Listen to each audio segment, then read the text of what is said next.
2025 SLST 9, 10, 11, 12 new update রয়েছে এই ভিডিওতে। ভিডিওটা মন দিয়ে দেখো, আশা করি অনেক প্রশ্নের উত্তর পেয়ে যাবে। সামনেই 11, 12 প্যানেল প্রকাশ হবে। 16 থেকে 21 জানুয়ারির মধ্যে প্যানেল প্রকাশ হবে 11, 12-এর। 7 দিনের মধ্যে কাউন্সেলিং শুরু হবে।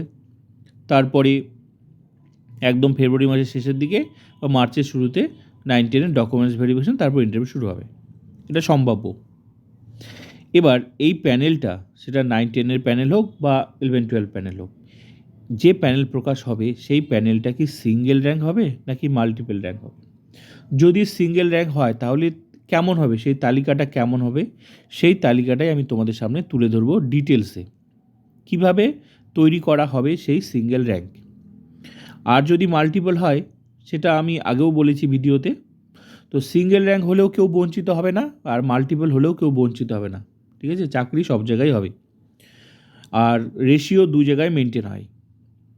সিঙ্গেল র্যাঙ্কের উদ্দেশ্য হচ্ছে পুরো প্রসেসটা যাতে তাড়াতাড়ি কমপ্লিট হয়, এটাই হচ্ছে মূল উদ্দেশ্য। যেহেতু সুপ্রিম কোর্টের নির্দেশ রয়েছে এই প্রসেসটা 9, 10, 11, 12 31শে আগস্টের মধ্যে কমপ্লিট করতে হবে, তো হলেও হতে পারে। তো দেখা যাক, বাকিটা সময় কথা বলবে।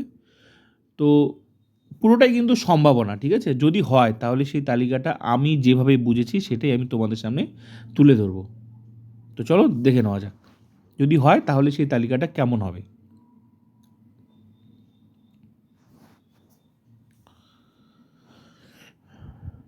এটা একটা তালিকা বানিয়েছি আমি, ঠিক আছে? সিঙ্গেল র্যাঙ্ক হচ্ছে একটাই লিস্ট হবে, 100 নম্বরের পরীক্ষা হয়েছে। এই 100 নম্বরের মধ্যে তোমার এডুকেশন কোয়ালিফিকেশান আছে, ওএমআর আছে, এক্সপিরিয়েন্স আছে, এবার ডেমো প্লাস ইন্টারভিউ মিলে টোটাল 100। এবার 100-র মধ্যে তোমার যে যত মার্কস পেয়েছে সিরিয়ালি আসবে। এবার এখানে সিটও মেনটেন হবে, সব কিছু রেশিও সব কিছুই মেনটেন হবে। যেহেতু ইন্টারভিউ হয়ে গেছে তো রেশিও মেনটেন করেই তো ইন্টারভিউতে টাকা আছে না। এবার বাকি তো এবার মেধা তালিকা, ফাইনাল মেধা তালিকা। তাহলে ফাইনাল মেধা তালিকা এবার সিরিয়ালি 100-র মধ্যে কে কত মার্কস পেয়েছে সিট অনুযায়ী সেভাবে কিন্তু লিস্টটা তৈরি হবে। তার মধ্যে জেনারেলে সবাই ঢুকতে পারে, এসসিও ঢুকতে পারে, এসটিও ঢুকতে পারে, ওবিসিও ঢুকতে পারে। তো সবাই তো জেনারেলে না ডাক পেয়েছে, যেভাবে ইন্টারভিউ লিস্ট তোমরা দেখেছো। যার বেশি মার্কস ছিল সেই তো জেনারেল ঢুকেছে, আর যারা কম মার্কস ছিল, মনে করো ক্যাটাগরি ভিত্তিক, তারা ক্যাটাগরিতে ডাক পেয়েছে। আবার ক্যাটাগরির মধ্যেও যাদের বেশি নাম্বার ছিল তারা জেনারেল ঢুকেছে।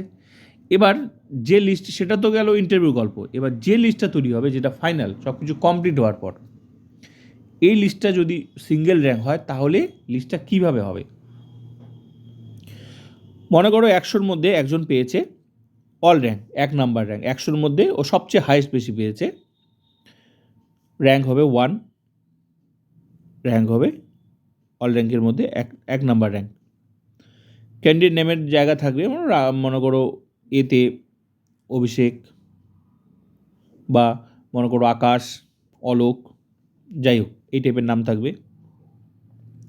টোটাল মার্কস কত পেয়েছে, 95.6 পয়েন্টের ভিত্তিতে কিন্তু নাম্বারগুলো আসবে। এমন নয় যে খুব ডিফারেন্স থাকবে, জাস্ট পয়েন্ট, মানে 1 পয়েন্টের জন্য মানে কোনো একটা ক্যাটাগরি ফুল হয়ে যাবে।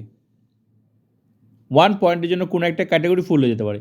জাস্ট কেউ এই যে 6 পয়েন্ট কম পেয়েছে, তার জন্য একটা ক্যান্ডিডেট পাস নাও করতে পারে, ইম্প্যানেল নাও হতে পারে। তো এখানে 95.6 100-র মধ্যে পেয়েছে ও general. Selected, selection status selected, চাকরি কনফার্ম। এর সিলেক্টেডের জায়গা হয় সিলেক্টেড থাকবে, না হলে ইমপ্যানেল থাকবে, চাকরি কনফার্ম। যেহেতু ফাইনাল মেধা তালিকা, হয় সিলেক্টেড না হলে ইমপ্যানেল। ক্লিয়ার? নেক্সট 2 নাম্বার, এও সিরিয়াল, এর 2 নাম্বার র্যাঙ্ক। বি দিয়ে মনে করো একটা নাম, 95.4, 6 থেকে কম পেয়েছে ও, কিন্তু দ্বিতীয় নাম্বার র্যাঙ্ক হলো, তাহলে ও 95.4 এসসি ক্যাটাগরি, সিলেক্টেড। 3 নাম্বার সি দিয়ে একটা যে কোনো নাম, 95.3, এইভাবে পয়েন্টের ভিত্তিতে আস্তে আস্তে করে সিটগুলো পূরণ হবে, আস্তে আস্তে সিটগুলো পূরণ হবে। আর পাশে লেখা থাকবে ক্যাটাগরি জায়গায় সে কোন ক্যাটাগরি, জেনারেল না এসসি না এসটি না ওবিসি। এটা দেখো 3 number 95.3 general category you are selected. 4 নাম্বারটা দেখো, এটাও একটা ডি নাম্বার, যে কোনো ডি দিয়ে একটা যে কোনো নাম। 93.1 এসটি সিলেক্টেড। 5 নাম্বার মানে 5 নাম্বার র্যাঙ্ক। ই নাম্বার, ই দিয়ে একটা নাম, যে কোনো ই দিয়ে একটা নাম, 90 পেয়েছে। সিরিয়াল মেনটেন হচ্ছে, ভালো করে দেখো, সিরিয়াল মেনটেন হচ্ছে। এই যে 95.6, তারপরে আসলো 95.4, তারপরে আসলো 95.3, তার শেষে ডি নাম্বার আসলো 93.1 ST selected. 5 number rank E দিয়ে নাম 90 OBC A selected. 6 number F দিয়ে নাম 89.8 OBC B selected. 7 number rank G দিয়ে নাম একটা 89.7 জেনারেল ইউআর সিলেক্টেড। তাহলে ভাবতে পারছো এইভাবে পয়েন্টের ভিত্তিতে রেশিওগুলো পূরণ হবে, সিটগুলো পূরণ হবে পয়েন্টের ভিত্তিতে। মানে 2 নাম্বার যদি কম পায় কেউ, অনেক পিছনে চলে যাবে, মানে ওয়েটিং হয়ে যেতে পারে। জাস্ট পয়েন্টের ভিত্তিতে ইন্টারভিউতে আর এই যে তোমার ডেমো মিলে পয়েন্টের ভিত্তিতে সিলেক্টেড হবে। সিলেক্টেড মানে ইমপ্যানেল অ্যান্ড ওয়েটিং। সাবজেক্ট, এখানে সাবজেক্ট প্লাস ক্যাটাগরি সব মেনটেন হবে, সব মেনটেন হবে। যে ক্যাটাগরির বাইরে মনে করো যে সিটের বাইরে চলে যাবে সে ওয়েটিং লিস্টে চলে যাবে, কিন্তু সিরিয়ালটা মেনটেন হবে, কত নম্বর এসে থাকছে, পাশে লেখা থাকবে ওয়েটিং লিস্ট। তারপরগুলো দেখো এইভাবে দেখো, 8 নাম্বার দেখো, তো বাকি পর্যন্ত সিলেক্টেড জেনারেল। তারপর 8 নাম্বার দেখো এস দিয়ে নাম 89 পেয়েছে, তারপর 89.7 পর্যন্ত সিলেক্টেড ছিল, ইমপ্যানেল ছিল। তারপরের দেখো, তারপর 89.6-এ দেখো এসসি আছে কিন্তু ওয়েটিং লিস্ট। তারপর দেখো 9 নাম্বার দেখো আই দিয়ে নাম আছে 89.4 এসসি ওয়েটিং লিস্ট। 10 নাম্বার মনে করো 10 নাম্বার র্যাঙ্ক আছে, মনে করো জে দিয়ে নাম 89.2 এসটি ওয়েটিং লিস্ট।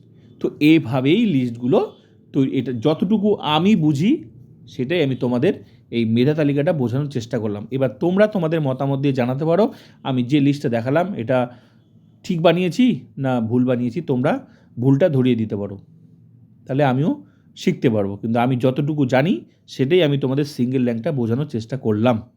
কমেন্ট করে তোমরা বলতে পারো, বাকিটা সময় কথা বলবে।